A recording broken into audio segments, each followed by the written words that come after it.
बीती रात जब इंडिया ने मैच जीता तो मन में एक ख्याल आया कि कैसी होगी वो जीत जो मुझे मिलेगी जब मैं इस एग्ज़ाम को क्लियर कर लूँगा।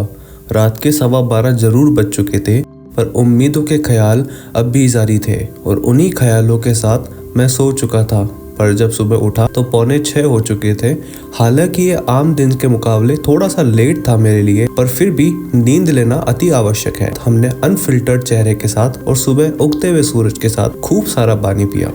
ढेर सारा पानी पीना हमारे लिए काफ़ी ज़रूरी होता है क्योंकि इससे हमारा प्रोडक्टिव डे काफ़ी अच्छे से निकल पाता है। मैंने अपने रूम को एज यूजुअल क्लीन किया बिकॉज मैं ये मानता हूँ कि clean room equals to clear mind.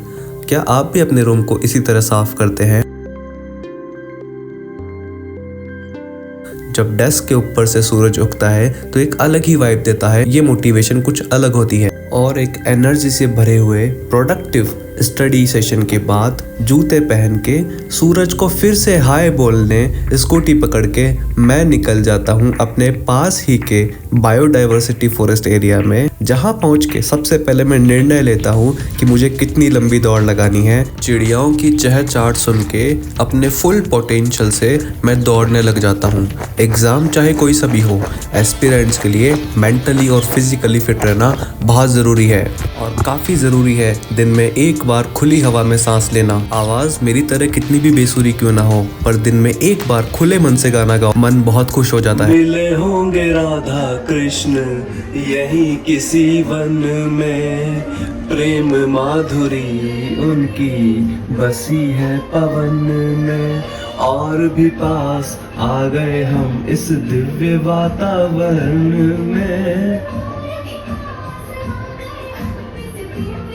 फिर हमने लिया कोल्ड शावर ताकि मन और शरीर दोनों शांत हो सके। सर्दियाँ आ रही हैं तो कोशिश करना गर्म पानी काम में ना लो। और हम चले गए महादेव के पास अपने सारे दुख और सुख प्रकट करने, अपनी इच्छाओं को लेके। मेहनत ज़रूर आपके हाथ में है, पर फल कब मिलेगा वो शायद इन्हीं के हाथ में है। और घर आके हमने बनाया बनाना स्मूदी। इसको पीने से दिन भर पेट फुल रहता है और क्योंकि फास्ट चल रहे हैं तो इससे दिन भर काफ़ी ज़्यादा एनर्जी रहती है। इंग्रेडिएंट्स आपने देख ही लिए हैं, बना के ट्राई करके देखो और मुझे बताओ कितनी एनर्जी मिली।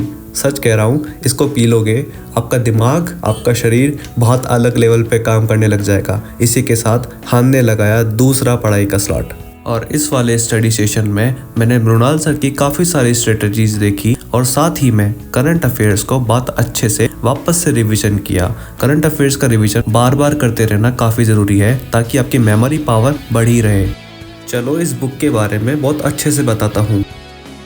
तो अभी मैं पढ़ रहा था मृणाल सर की 31 ईयर टॉपिक वाइज यूपीएससी की पीवाईक्यू बुक, जो बिल्कुल एररलेस है, जिसके अंदर हमें मिलते हैं 5100 एमसीक्यूज जो डिवाइडेड है जीएस पेपर 1 में, सी सेट के पेपर 2 में। और ये बुक 4 पार्ट्स में डिवाइडेड है। जो फर्स्ट पार्ट है इस बुक का, उसके अंदर है प्लानर और स्ट्रेटजी। यहाँ पे आपको मंथली प्लानर दिया गया है कि आपको कब कौन से मंथ में क्या क्या पढ़ना है। इसके अलावा यहाँ तक कि आपको यहाँ रूटीन भी दिया हुआ है कि आपको कौन से स्टडी सेशंस कब कब लगाने होते हैं। हर चीज़ आपको बहुत ही डिटेल में दी गई है कि लाइक यूपीएससी एग्जाम क्या चीज़ है, कौन कौन से ग्रुप्स के कितने अटेम्प्ट्स हैं और कितनी एज लिमिट है। साथ ही में यहाँ पे आपको सिलेबस मिल जाएगा। साथ ही में यहाँ पे आपको ट्रेंड एनालिसिस दिया हुआ है टॉपिक वाइज, कब कब कौन से ईयर में कहाँ कहाँ से क्वेश्चंस आए हैं। और इसके सेकंड पार्ट में आपको 7 यूनिट्स दी गई है।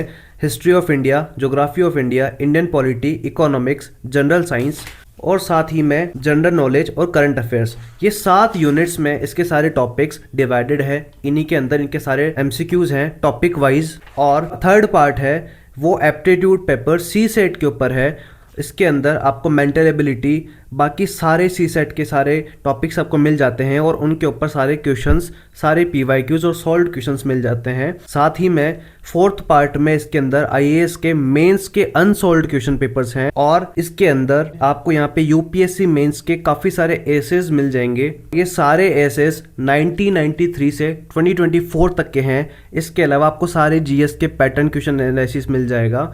और बात करूं मैं इसके पीवाईक्यूज की तो वो कुछ इस तरह से डिफाइंड हैं और इस तरह से दिए हुए हैं। और इसी में आपको topic wise mains general studies के answer writing by Mrinal Patel मिल जाएगा। मृणाल सर काफ़ी अच्छे टीचर हैं और काफ़ी अच्छे काउंसलर हैं रिगार्डिंग द यूपीएससी प्रिपरेशन। तो इनकी ये PYQ बुक जो दिशा की तरफ से आती है ये काफ़ी बेस्ट है। अगर आपको ये बुक चाहिए मैं लिंक डिस्क्रिप्शन में डाल दूंगा, आप वहाँ से ले लेना। अब सेकंड स्लॉट के बाद मुझे तो भूख लग गई थी और फास्ट के खाने में खिचड़ी से बढ़ के और कुछ नहीं हो सकता है। सारी बातें कहने की है पर भूख लग ही जाती है।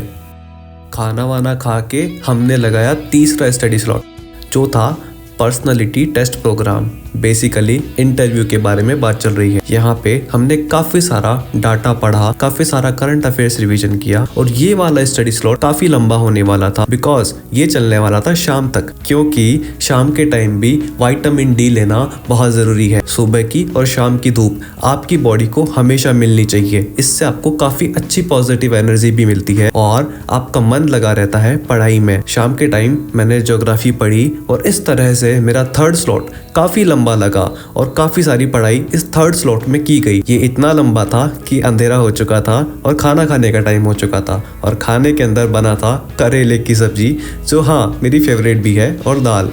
साथ में तारक मेहता देखना बहुत ही कंपलसरी है, इसके बिना खाना नहीं पच सकता है मेरा।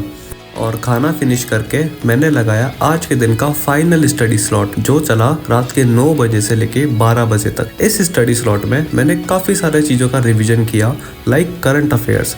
मैंने विजन की साइट से फ्री में सारा करंट अफेयर्स डाउनलोड कर लिया, आप भी यहाँ से कर सकते हो। मैंने आज पढ़ा गवर्नमेंट स्कीम्स कम्प्रीहेंसिव पूरा डिटेल में, बिकॉज जब तक आपका रिजल्ट नहीं आ जाता है यू नेवर नो कि क्या होने वाला है। इसलिए you have to keep on revising everything day by day, because revision नहीं करोगे तो आप काफ़ी ज़्यादा पीछे चले जाओगे। रिवीजन ही वो एकमात्र साधन है जो आपको बनाए रखता है इस दौड़ में। और फाइनली जब रात के 12 बज चुके थे, 12 नहीं एक्चुअली 12:30 ही हो चुके थे और काफ़ी लंबा ये स्टडी सेशन जा चुका था रात के 12 बजे।